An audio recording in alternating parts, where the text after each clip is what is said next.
Bonjour, c'est Raphaël Main et Pierre-Yves Maillard.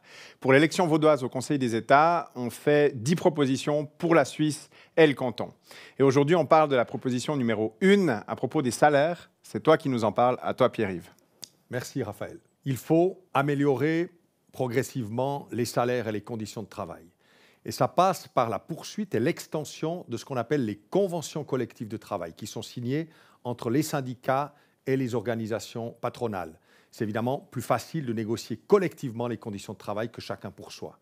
Ainsi, on peut mieux instaurer des mécanismes d'indexation des salaires au coût de la vie et obtenir régulièrement des améliorations, comme par exemple la pré-retraite dans les métiers du bâtiment.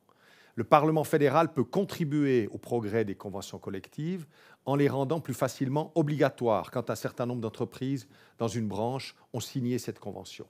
Nous devons viser qu'à terme, 80% des emplois du secteur privé soient couverts par une convention collective. Aujourd'hui, on est arrivé à monter jusqu'à environ 50%. Puis le Parlement aura aussi un rôle à jouer. Nous devrons nous opposer aux velléités de certains députés de droite de rendre presque impossible ou très difficile les salaires minimaux cantonaux qu'on a obtenus dans plusieurs cantons romans et qu'on veut aussi obtenir dans le canton de Vaud.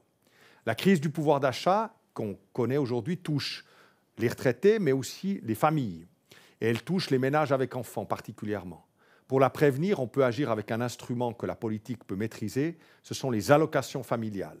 On pourrait exiger des minima de 400 francs par enfant dans la prochaine législature. C'est finançable parce qu'il y a un retard des salaires par rapport au coût de la vie qui doit être rattrapé. Et les allocations familiales, c'est un moyen de cibler vraiment les ménages avec enfants parce qu'ils souffrent particulièrement, notamment des hausses de primes. Par ailleurs, les prestations complémentaires pour famille qu'on a introduites dans le canton de Vaud, elles ont démontré leur efficacité en termes de réduction de la pauvreté, de réduction des dépenses à l'aide sociale et de soutien à l'activité professionnelle des familles. Ce système devrait être étendu à toute la Suisse. Pour réaliser ces idées pour le pouvoir d'achat et pour les salaires, eh bien, nous comptons sur votre soutien lors des prochaines élections fédérales.